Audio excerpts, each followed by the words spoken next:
Hi மக்களே, நம்ம tea கடை கார வடை எப்படி செய்கிறதுன்னு பார்க்கலாமா?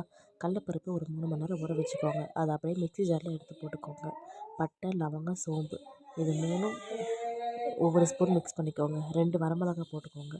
10 பல் பூண்டு போட்டுக்கோங்க. ஒரு துண்டு இஞ்சி போட்டுக்கோங்க. நல்லா குறன்னு தண்ணி ஊற்றாமல் மிக்ஸியில் பல்ஸ் மோடில் வச்சு அரைச்சிக்கோங்க. 5 பெரிய வெங்காயம், கொஞ்சமாக கருவேப்பிலை, 4 பச்சை மிளகாய் காரத்துக்கு தகுந்த மாதிரி போட்டுக்கோங்க. அரை கை கொத்தமல்லி போட்டுக்கோங்க. எல்லாம் மிக்ஸ் பண்ணிவிட்டு ஒரு 10 நிமிஷம் அப்படியே விட்டுருங்க. அப்புறம் ஸ்டவ்வில் கடாயை வச்சு எண்ணெய் போதுமான அளவு ஊற்றிக்கோங்க. நம்ம மிக்ஸ் பண்ணி வச்சுருந்த கார வடையை நமக்கு எவ்வளோ பெருசு வேணுமோ அந்தளவுக்கு தட்டி எண்ணெயில் போட்டு ஒரு 5 நிமிஷம் விட்டு மொறுன்னு வந்ததுக்கப்புறம் எடுத்து சுவையான கார வடையை நம்ம வீட்டில் எல்லாருக்கும் கொடுக்கலாம். அவ்வளோதாங்க, ஈஸியான மெத்தடுங்க. நம்ம டீ கடை வடை மாதிரியே அதே டேஸ்ட்டில் அதே மாதிரி இருக்குங்க. ட்ரை பண்ணி பாருங்கள் ஒரு time. Please subscribe my channel.